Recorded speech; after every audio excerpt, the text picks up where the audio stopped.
வணக்கம். போதைப்பொருள் ஒழிப்பு விழிப்புணர்வு நிகழ்ச்சி நடைபெற்றது. இணை விரிவான செய்திகள். அரியலூர் மதுவிலக்கு அமல் பிரிவு காவல் ஆய்வாளர் திருமதி சித்ரா மற்றும் காவல் குழுவினரால் அரியலூரில் உள்ள எஸ்சி மேல்நிலைப் பள்ளியில் போதைப்பொருளால் ஏற்படும் தீமைகள் குறித்து 11வது 12வது மாணவ மாணவியர்களுக்கு விழிப்புணர்வு வழங்கப்பட்டது. மேலும் 6 முதல் 9ஆம் வகுப்பு வரை படிக்கும் மாணவர்களுக்கு போதைப் பொருளால் ஏற்படும் தீமைகள் குறித்து கட்டுரை போட்டி, பேச்சு போட்டி, ஓவிய போட்டி ஆகியவை நடத்தப்பட்டு பரிசுகள் வழங்கப்பட்டது. மேலும் பள்ளி தலைமை ஆசிரியர் மற்றும் உதவி ஆசிரியர்கள், மாணவ மாணவியர்கள் ஏராளமானோர் கலந்து கொண்டனர்.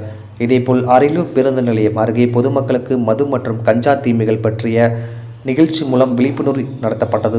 இந்த நிகழ்ச்சியில் கலை நிகழ்ச்சி குழுவினர்கள் மற்றும் காவல்துறையினர்கள், பொதுமக்கள் என ஏராளமானோர் கலந்து கொண்டனர். டிஎன் செய்திகளுக்காக அரியலூர் மாவட்ட செய்திகள் எஸ்பி ரவிச்சந்திரன். பாட்டு மூலமாகவோ கலைநிகழ்ச்சி மூலமாகவும் சொன்னால் சீக்கிரம் புரிஞ்சுக்குவாங்க. இந்த மெசேஜை கேட்டு நீங்களும் பக்கத்து வீட்டில் சொல்லணும், இந்த மாதிரி மது குடிச்சு வண்டி ஓட்டக்கூடாது, கஞ்சா குடிக்கக்கூடாது, எல்லாமே உடனை கேடு அப்படிங்கிறத பற்றி தான் இந்த விழிப்புணர்வு நிகழ்ச்சி. இப்போ அந்த நிகழ்ச்சி விழிப்புணர்வு அந்த போதையும் கஞ்சாவை பற்றி ஒரு பாடல் மூலமாக இப்போ பாடல் பாடுவாங்க.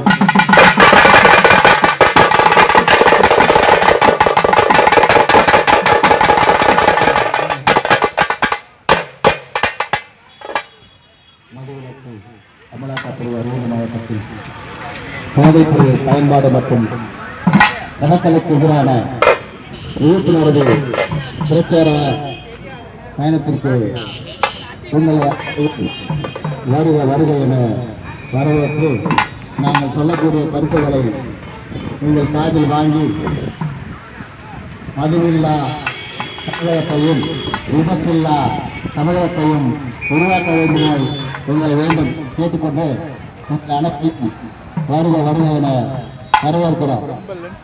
வணக்கம் எல்லாருக்கும் வணக்கம்.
நாட்டிலே நடக்கக்கூடிய என்ன